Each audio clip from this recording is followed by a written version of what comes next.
If I were to summarize all of my content into a few words of wisdom, here's what they would be.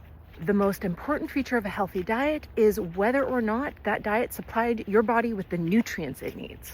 Not just macronutrients, not just protein and fiber, but vitamins, minerals, antioxidant phytonutrients. All 49 essential nutrients and the hundreds of other technically non-essential yet super health supportive nutrients. It's easier to achieve that goal of meeting our body's nutritional needs from the foods we eat when we eat balanced macronutrients, meaning not low carb or low fat, but the happy medium.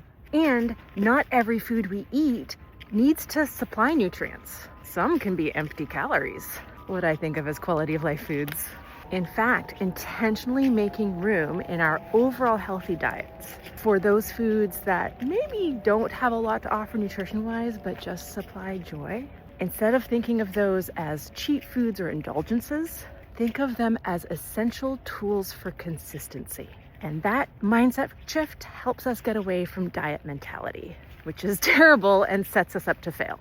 Viewing certain foods as bad or toxic or inflammatory has psychological consequences that drive the on-again, off-again diet roller coaster. You will be more successful in adopting lifelong healthy eating patterns if you adopt a permissive mindset to food rather than a restrictive one. Food is just one piece of the health puzzle. There's lifestyle like activity and how much sleep you get and how well you manage your stress. Those lifestyle factors do impact appetite and cravings and make it easier to turn those better food choices into lifelong healthy habits.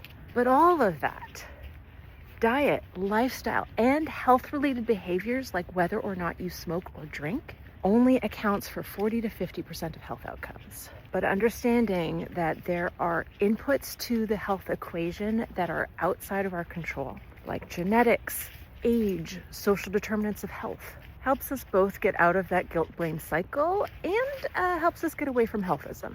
And finally, your weight says almost nothing about how healthy you are. So find other ways to measure your progress and focus on those lifelong healthy habits instead of the number on the scale. If any of that resonates, you can get more information in my book, Nutrivore, and on my website, Nutrivore.com.